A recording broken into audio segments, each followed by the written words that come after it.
Hello everyone, welcome back to my channel. ഇന്ന് share ചെയ്യാൻ പോകുന്നത് പഴം കൊണ്ട് നമുക്ക് വീട്ടിലുണ്ടാക്കാൻ പറ്റിയിട്ടുള്ള ഒരു അടിപൊളി ബനാന കേക്കിൻ്റെ റെസിപ്പിയാണ്. ബനാന കേക്കെന്നോ ബനാന ബ്രെഡ് എന്നൊക്കെ പറയാം. കടയിൽ നിന്നൊക്കെ വാങ്ങിക്കുന്ന പോലെ നല്ല സോഫ്റ്റ് ആൻഡ് ഫ്ലഫി ആയിട്ടുള്ള നല്ല ടേസ്റ്റി ആയിട്ടുള്ള ഒരു കേക്കാണ്. അപ്പോൾ എങ്ങനെയാണ് ഉണ്ടാക്കുന്നതെന്ന് നോക്കാം. ആദ്യം തന്നെ ബേക്കിംഗ് ട്രേ ഒന്ന് സെറ്റ് ചെയ്തിട്ട് എടുക്കുക. ഞാനിവിടെ 6 ഇഞ്ചിൻ്റെ പാത്രമാണ് എടുത്തിട്ടുള്ളത്. 7 ഇഞ്ചിൻ്റെ ആയിരിക്കും ഒന്നും കൂടെ നല്ലത്. ഇതിലേക്ക് കുറച്ച് ഓയിലൊന്ന് ഗ്രീസ് ചെയ്ത് കൊടുത്തിട്ട് ബട്ടർ പേപ്പർ വെച്ച് കൊടുക്കുന്നുണ്ട്. ബട്ടർ പേപ്പർ ഇല്ലയെന്നുണ്ടെങ്കിൽ മൈദ കുറച്ചിട്ടിട്ട് ഒന്ന് തട്ടി കൊടുത്ത് എടുത്താൽ മതി. ഇനി ഇതവിടെ മാറ്റി വയ്ക്കുക. ഇനി ഇതിലേക്ക് വേണ്ടത് 2 വലിയ പഴമാണ്. റോബസ്റ്റ ബനാന എടുക്കാം. ഞാനിവിടെ ഫിലിപ്പീൻസ് ബനാനയാണ് എടുത്തിട്ടുള്ളത്. ചെറുതാണെങ്കിൽ 3 വരെ എടുക്കാം. ഇനി ഇതൊരു സ്പൂണോ ഫോർക്കോ ഉപയോഗിച്ചിട്ട് നന്നായിട്ട് ഉടച്ചെടുക്കുക. അതിനുശേഷം ഇതിലേക്ക് റൂം ടെമ്പറേച്ചറിലുള്ള 2 മുട്ട ചേർത്ത് കൊടുക്കുന്നുണ്ട്. ഇനി വേണ്ടത് പഞ്ചസാരയാണ്. 1/2 കപ്പ് പഞ്ചസാര എടുക്കാം. പൊടിച്ചിട്ടോ പൊടിക്കാതെയോ ചേർക്കാം. പൊടിക്കാത്ത അളവാണ് 1/2 കപ്പ്. ഞാനിവിടെ അതൊന്ന് പൊടിച്ചിട്ടാണ് ചേർക്കുന്നത്. ഇനി ഇതിലേക്ക് 1 ടീസ്പൂൺ വാനില എസൻസും കൂടെ ചേർത്തിട്ട് നന്നായിട്ടൊന്ന് മിക്സ് ചെയ്തിട്ട് എടുക്കുക.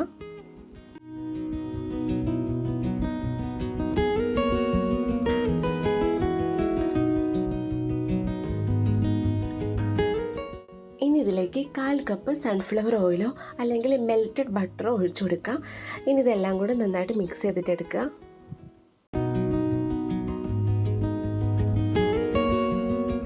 ഇനി ഇതിലേക്ക് വേണ്ടത് 1/2 കപ്പ് മൈദയാണ്. 250 ml കപ്പിലാണ് കേട്ടോ അളവ് പറയുന്നത്.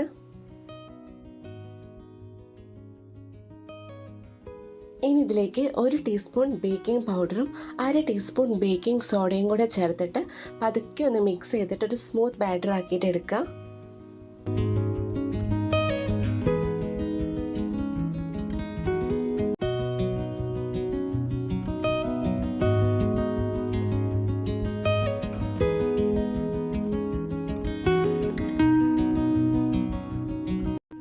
ഇനി ഈ ബാറ്റർ നേരത്തെ റെഡിയാക്കി വെച്ചിട്ടുള്ള ബേക്കിംഗ് ട്രേയിലേക്ക് ഒഴിച്ചു കൊടുക്കുക.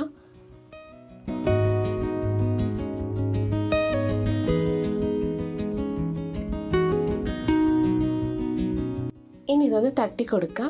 എന്നിട്ട് ഇതിൻ്റെ മുകളിലായിട്ട് കട്ട് ചെയ്ത് വെച്ചിട്ടുള്ള നട്ട്സ് ഇട്ട് കൊടുക്കുക. ഞാനിവിടെ ആൽമണ്ടാണ് എടുത്തിട്ടുള്ളത്. നിങ്ങൾക്ക് ഇഷ്ടമുള്ളത് ഇട്ട് കൊടുക്കാം. ഇനി ഇത് ബേക്ക് ചെയ്യാനായിട്ട് ഒരു പാത്രമാണ് എടുത്തിട്ടുള്ളത്. അതിലേക്ക് ഇതുപോലെ ഒരു സ്റ്റാൻഡ് ഇറക്കി വെച്ചിട്ട് പാത്രം അടച്ചു വെച്ച് 10 മിനിറ്റ് ലോ ഫ്ലെയിമിലൊന്ന് പ്രീ ഹീറ്റ് ചെയ്തെടുക്കുന്നുണ്ട്. ഇത് നിങ്ങൾക്ക് ബാറ്റർ റെഡിയാക്കുന്ന സമയത്ത് തന്നെ ചെയ്യാം. 10 മിനിറ്റിന് ശേഷം പാത്രം തുറന്നിട്ട് നമ്മുടെ ബേക്കിംഗ് ട്രേ അതിലേക്ക് ഇറക്കി വെച്ച് കൊടുക്കുക.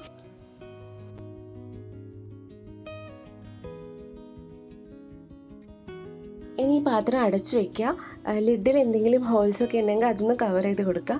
ഇനി 45 മുതൽ 55 മിനിറ്റ് വരെ ലോ ടു മീഡിയം ഫ്ലെയിമിൽ വെച്ചിട്ട് കേക്ക് ബേക്ക് ചെയ്തിട്ടെടുക്കുക. ആദ്യം കുറച്ച് മീഡിയം ഫ്ലെയിമിൽ വെച്ചിട്ട് പിന്നീടുള്ള ലാസ്റ്റ് സമയങ്ങളിൽ ലോ ഫ്ലെയിമിൽ തന്നെ വെക്കാനായിട്ട് ശ്രദ്ധിക്കുക.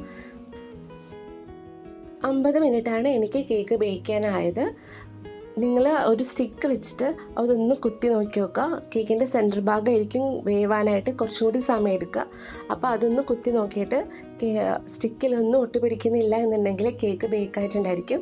അപ്പോൾ അടുപ്പിൽ നിന്ന് അത് മാറ്റി വയ്ക്കുക.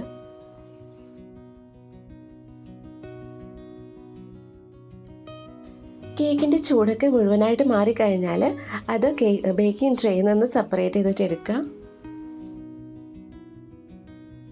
ഇനി ഇതിൻ്റെ താഴെയുള്ള ബട്ടർ പേപ്പറൊക്കെ എടുത്ത് മാറ്റുക.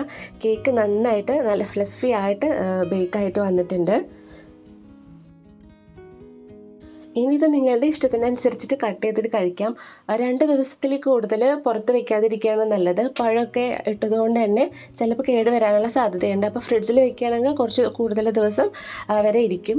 അപ്പോൾ എല്ലാവരും എന്തായാലും ട്രൈ ചെയ്ത് നോക്കുക. വളരെ സോഫ്റ്റ് ആയിട്ടുള്ള വളരെ ബനാനയുടെ ഒരു മൈൽഡ് ഫ്ലേവറിൽ വരുന്ന നല്ലൊരു കേക്കാണ്. നിങ്ങൾക്ക് വീഡിയോ ഇഷ്ടപ്പെട്ടാൽ ലൈക്ക് ചെയ്യാനും കമൻറ്റ് ചെയ്യാനും മറക്കരുത്. അതുപോലെ തന്നെ ചാനൽ ഇതുവരെ സബ്സ്ക്രൈബ് ചെയ്തിട്ടില്ലെങ്കിൽ ഒന്ന് സബ്സ്ക്രൈബ് ചെയ്തിട്ട് സപ്പോർട്ട് ചെയ്യുക. അപ്പോൾ ഇനി നെക്സ്റ്റ് വീഡിയോയിൽ കാണാം. Thank you.